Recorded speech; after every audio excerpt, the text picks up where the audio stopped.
اچھا بھائی، اصل میں آج ہم گھر نہیں جا پائے، یہیں رہ گئے۔ تو کیا ہے کہ پھر بھی نشست ہو، کچھ باتیں فائدے کی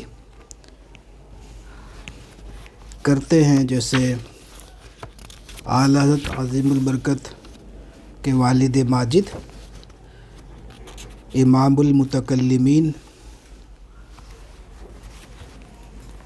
مفتی نقی علی خاں رحمۃ اللہ تعالیٰ علیہ کی کتاب ہے احسن الویاء لآداب الدعاء۔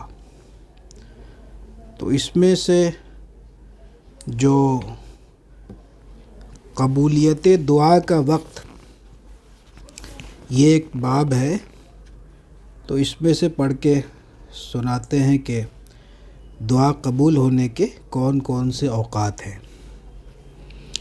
الحمدللہ رب العالمین والصلاة والسلام علی سید الانبیاء والمرسلین وعلی آلہ واصحابہ اجمعین۔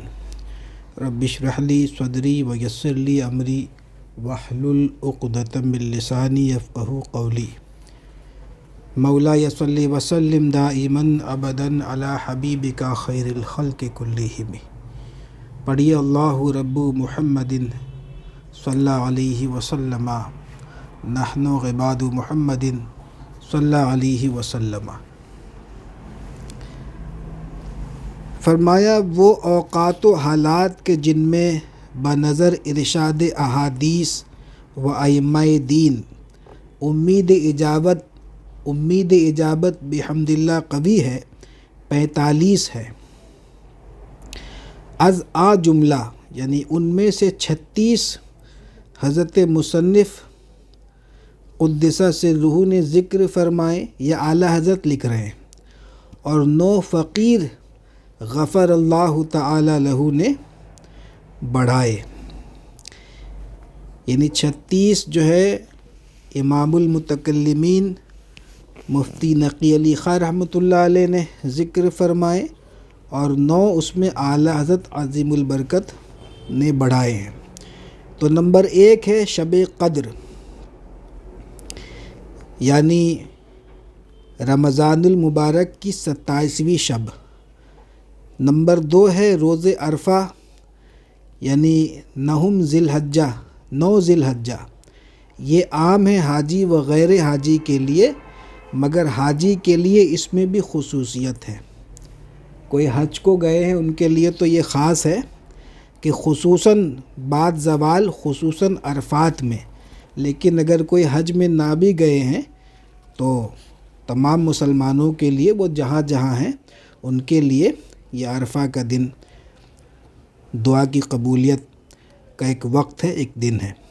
نمبر 3 ماہ رمضان مطلقاً، یعنی رمضان مبارک کا ہر لمحہ جو ہے دعا کی قبولیت کا وقت ہے۔ نمبر 4 شب جمعہ۔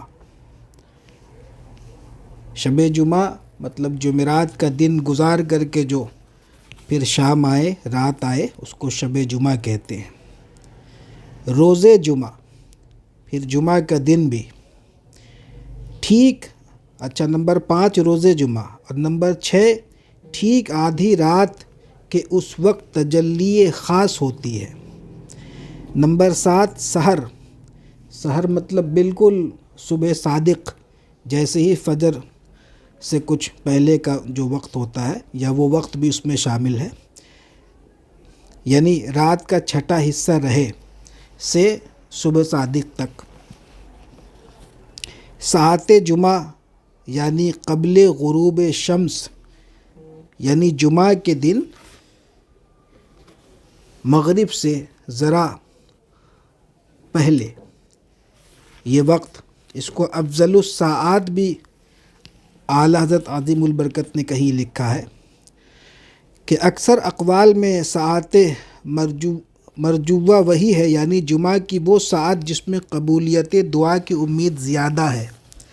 ساعت جمعہ کے بارے میں اگرچہ اقوال علماء 40 سے متجاوز ہوئے، یعنی بڑھ گئے، مگر قوی و راجع و مختار اکابر محققین و جماعت کثیرہ ائمہ دین دو قول ہیں، یعنی وہ قول جسے اکابر محققین علماء اور کثیر ائمہ کرام رحمہم اللہ تعالیٰ نے اختیار فرمایا، وہ دو ہیں۔ ایک وہ جس کی طرف حضرت مصنف قدس سرہ و نور قبرہ نے اشارہ فرمایا، یعنی ساعات اخیرہ روز جمعہ غروب آفتاب سے کچھ ہی پہلے کہ ایک لطیف وقت۔ اشباہ میں فرمایا ہمارا یہی مذہب ہے، عامہ مشائخ حنفیہ اسی طرف گئے، یوں ہی تتار خانیہ میں اسے ہمارے مشائخ کرام کا مسلک ٹھہرایا، یعنی کہ یہی جو ساعت اخیرہ کے بارے میں، یعنی کہ عصر اور مغرب کے درمیان، اور بالخصوص مغرب سے کچھ پہلے، اور یہ مذہب ہے عالم الکتابین سیدنا عبداللہ بن سلام و حضرت کعب بن احبار رضی اللہ تعالیٰ عنہما کا، اور اسی طرف رجوع فرمائی سیدنا ابو ہریرہ رضی اللہ تعالیٰ عنہ نے، اور ایسا ہی منقول ہے حضرت بطول زہرا صلوات اللہ وسلامہ علی ابیہا و علیہا سے۔ تو یہ یعنی کہ جمعہ کی ساعت اخیرہ کے تعلق سے ہمارے ائمہ حنفیہ اور صحابہ کرام میں عبداللہ بن سلام، کعب بن احبار، حضرت ابو ہریرہ رضی اللہ تعالیٰ عنہ اور حضرت خاتون جنت بھی اسی طرف گئی ہیں۔ اور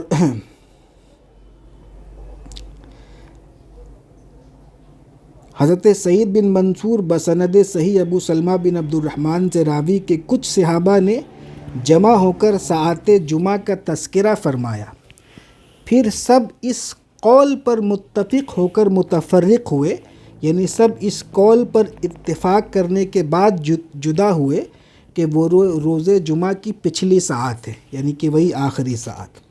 اور یہی مذہب امام شافعی و امام محمد و امام اسحاق اور ان کے تلمیذ علائی وغیرہم علماء کا۔ اور امام ابو عمرو بن عبد البر نے فرمایا اس باب میں اس سے ثابت تر کوئی قول نہیں۔ اور فاضل علی قاری نے کہا یہ تمام اقوال سے زیادہ لائق اعتبار ہے۔ اور امام احمد فرماتے ہیں اکثر احادیث اسی پر ہے، ولہٰذا حضرت مصنف قدس سرہ نے اسی کو اختیار فرمایا۔ یہ تو ہوا ایک قول۔ اور دوسرا قول، جب امام منبر پر بیٹھے اس وقت سے فرض جمعہ کے سلام تک ساعت موعودہ ہے، یعنی کہ وہ ساعت جس میں دعا کی قبولیت کا وعدہ ہے۔ یہ حدیث مرفوع ابی موسیٰ اشعری رضی اللہ تعالیٰ عنہ میں بیان ہوا، اور امام مسلم نے فرمایا یہ سب اقوال اصح اور احسن ہیں، یعنی یہ قول سب اقوال سے زیادہ اچھا اور صحیح تر ہے۔ اور اسی کو امام بہقی و امام ابن العربی و امام قرطبی نے اختیار کیا، اور امام نووی نے فرمایا یہی صحیح بلکہ صواب ہے، یعنی حق ہے۔ اور اسی طرح روضہ و در مختار میں اس کی تصحیح کی۔ دلائل طرفین فتح الباری وغیرہ میں مبسوط اور انصاف یہ ہے کہ دونوں جانب کافی قوتیں ہیں، طالب خیر کو چاہیے کہ دونوں وقت دعا میں کوشش کرے، یعنی کہ دونوں وقتوں کے تعلق سے جو سند وغیرہ ہے حدیث میں جو کچھ بھی ہے وہ کافی قوت رکھتی ہیں۔ یہ طریقہ جمع کا امام احمد وغیرہ اکابر سے منقول ہے، یعنی کہ دونوں وقت کو جمع کیا، جو دونوں وقت دعا کے لیے۔ پھر اعلیٰ کہتے کہ میں کہتا ہوں اس دوسرے قول پر اس مابین درمیان میں دعا دل سے ہوگی، یعنی کہ جب امام منبر پہ بیٹھے نا تو اس وقت کچھ ذکر و اذکار یا بات چیت تو پھر وہ مطلب کہ منع ہے نا، اس وقت نہیں کر سکتے، زبان سے کوئی کلمہ یا دعا وغیرہ بھی جو ہے وہ مانگنا جائز نہیں ہے۔ تو کہتے کہ میں کہتا ہوں اس دوسرے قول پر اس مابین میں یعنی اس درمیان میں دعا دل سے ہوگی یا زبان سے دعا کا موقع بعد اتحیات و درود کے ملے گا، خواہ جلسہ میں بین السجدتین میں خواہ جلسہ بین السجدتین میں، جبکہ امام بھی وہاں قدر توقف کرے۔ یعنی جمعہ کے دن قبولیت دعا کے باب میں دوسری اہم ساعت امام کے ممبر پر آنے کے بعد فرض جمعہ کے سلام پھیرنے تک ہے، جس پر دلائل بھی آپ نے ملاحظہ فرمائی۔ بہرحال اس دوران دل سے ہی دعا مانگی جائے گی، کیونکہ اس دوران کسی بھی قسم کا کلام منع ہے، اور اسی طرف امام اہل سنت اعلی حضرت امام محمد رضا خان رحمۃ اللہ تعالی علیہ نے اشارہ فرمایا۔ ہاں البتہ آپ رحمۃ اللہ تعالی علیہ نے اس دوران بھی 2 وقت ایسے بتائے ہیں جن میں زبان سے دعا مانگی جا سکے گی، یعنی کہ وہی 2 سجدوں کے درمیان کہ جب امام جو ہے وہ وہاں قدر توقف کرے، تو جیسے وہ دعائیں جو مطلب کہ حدیث میں وارد ہیں، وہ یہ نہیں کہ اپنی زبان میں کوئی ہندی اردو وغیرہ میں دعا مانگنے لگے، اور ایسی اتحیات اور درود کے بعد جیسے اور جو دعائیں معصور ہوتی ہیں وہ۔ اچھا، نمبر 9، چہارشنبہ بدھ کے دن ظہر و عصر کے درمیان مطلق، یعنی ہر ہفتے بدھ کے دن ظہر و عصر کے درمیان دعا کی قبولیت کا وقت ہے، اور خصوصاً مسجد الفتح میں کہ مساجد مدنیہ سے ایک ہے، یعنی کہ خاص طور پر مسجد الفتح مدینہ شریف کی ایک مسجد ہے کہ وہاں بدھ کے دن ظہر و عصر کے درمیان جو دعا مانگی جائے گی وہ قبول ہوگی۔ اور ویسے یہ عام ہے، مطلب آپ ہماری مسجد میں بھی یا گھر میں بھی اس وقت میں اگر اہتمام سے دعا کی جائے تو اللہ چاہے تو قبول ہو۔ پھر نمبر 10 ہے مسجد کو جاتے وقت۔ نمبر 11 وقت اذان۔ حدیث میں ہے کہ اس وقت درہائے آسمان یعنی آسمان کے دروازے کھولے جاتے ہیں۔ نمبر 12 وقت تکبیر۔ نمبر 13 درمیان اذان و اقامت۔ نمبر 14 جب امام وللضالین کہے، یہاں بھی دعا آمین ہے یا دل میں مانگے جو بھی، لیکن وہی آمین کہے اور پھر آمین کہنے میں جو مراد ہے اس کو دل میں رکھے۔ نمبر 15 سے 19 تک پنجگانہ فرضوں کے بعد کہ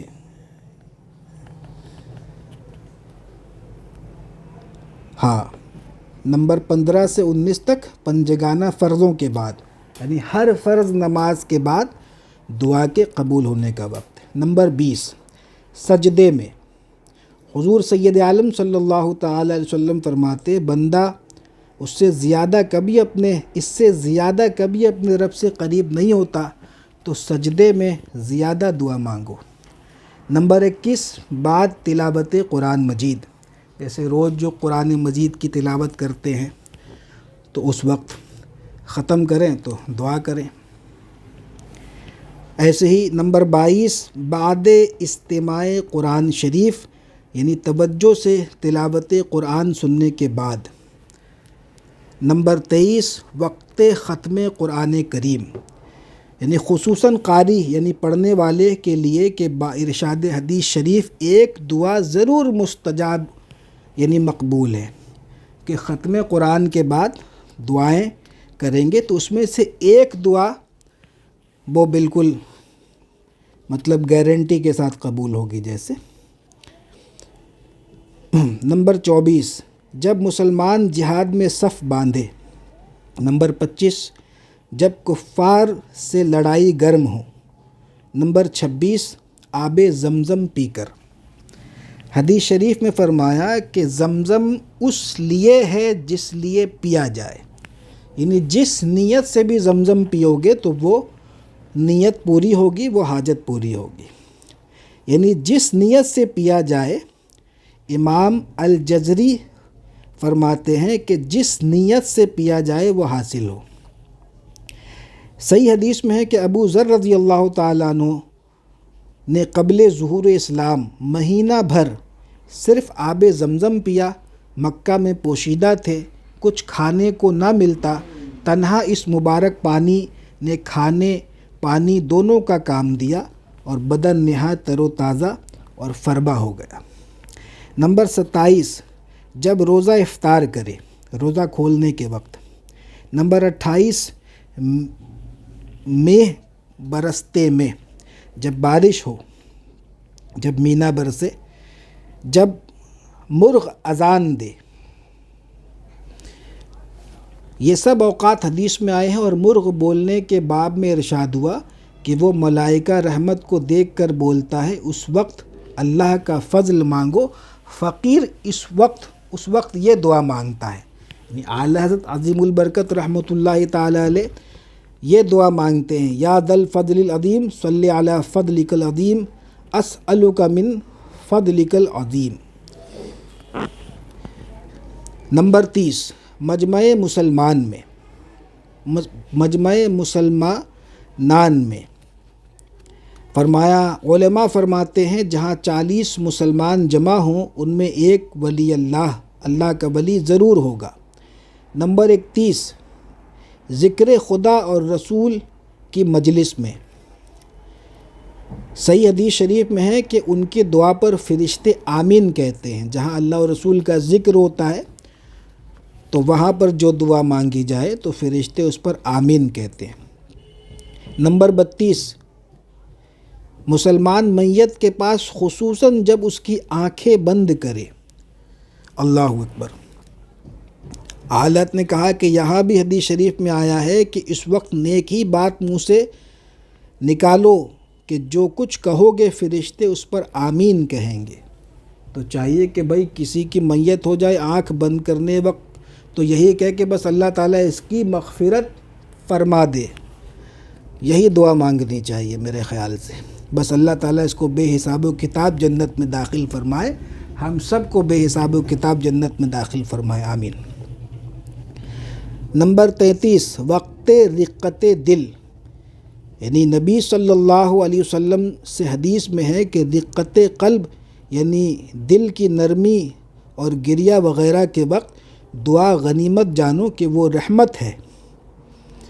نمبر 34، سورج ڈھلتے، حدیث میں ہے کہ اس وقت آسمان کے دروازے کھلتے ہیں، اور نیز حدیث شریف میں ہے کہ جب سائے پلٹیں اور ہوائیں چلیں تو اپنی حاجات عرض کرو کہ وہ 7 اوابین کی ہے، یعنی وہ وقت اللہ عز و جل کی طرف رجوع کرنے والوں کا ہے۔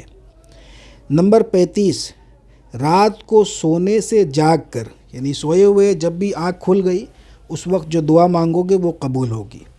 اور حضور سید عالم صلی اللہ تعالی علیہ وسلم فرماتے، جو رات کو سوتے سے جاگے پھر کہے لا الہ الا اللہ وحدہ لا شریک لہ لہ الملک ولہ الحمد وہو علی کل شیء قدیر الحمد للہ وسبحان اللہ ولا الہ الا اللہ واللہ اکبر ولا حول ولا قوۃ الا باللہ۔ اس کے بعد کہے اللہم اغفر لی، یعنی اے اللہ میری مغفرت فرما کہے، تو فرمایا کہ دعا مانگے قبول ہو، اور اگر وضو کر کے 2 رکعت پڑھے نماز تو مقبول ہو۔ یہ ترمذی وغیرہ، ابو داؤد، بخاری اور نسائی، ابن ماجہ وغیرہ میں عبادہ بن صامت رضی اللہ تعالیٰ عنہ سے ہے۔ نمبر 36، بعد قرات سورہ اخلاص وغیرہ ذالک، سورہ اخلاص پڑھ کر کے بھی جو دعا مانگے تو وہ قبول ہو۔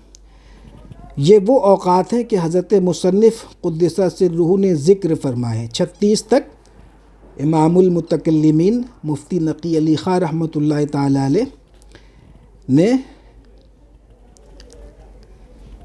ذکر کیے۔ اب 9 فقیر زائد کرتا ہے، یعنی اعلیٰ حضرت اب 9 اس میں 9 وقتوں کا اضافہ اعلیٰ حضرت عظیم البرکت نے کیا۔ نمبر 37، رجب کے چاند، یعنی جب رجب ماہ رجب کا چاند ہو، شب برات اچھا رجب کی چاند رات لکھا ہے، رجب کی چاند رات، وہی جب رجب مطلب جو چاند ہو تو۔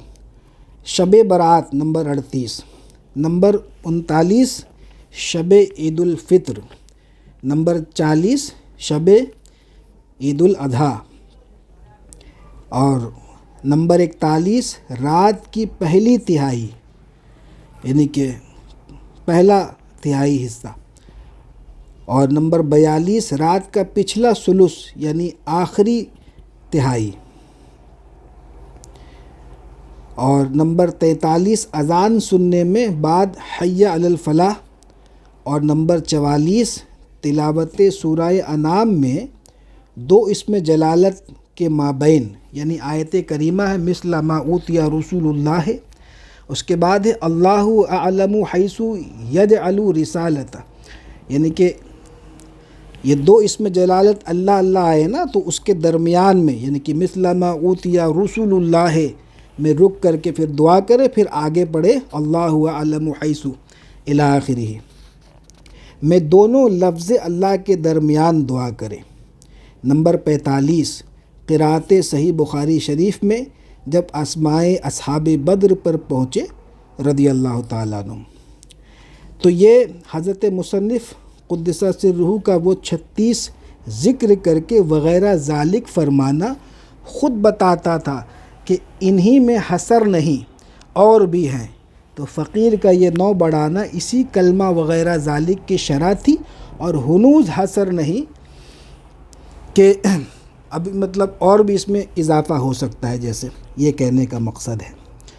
تو خیر والحمدللہ رب العالمین، صدق اللہ العظیم، سبحانک اللہم و بحمدک واشہد ان لا الہ الا انت استغفرک و اتوب الیک۔ یا اللہ یا رحمان یا رحیم، دل مارا کن مستقیم بحق ایاک نعبد و ایاک نستعین، اہدنا الصراط المستقیم صراط الذین من النبیین والصدیقین والشہداء والصالحین، اللہم ربنا آتنا فی الدنیا حسنۃ وفی الآخرۃ حسنۃ وقنا عذاب النار، وصلی اللہ تعالی علی خیر خلقہ ونور عرشہ وقاسم رزقہ سیدنا و مولانا محمد طہ و یاسین وآلہ واصحابہ اجمعین برحمتک یا ارحم الراحمین۔ السلام علیکم ورحمۃ اللہ۔ وعلیکم السلام ورحمۃ اللہ وبرکاتہ۔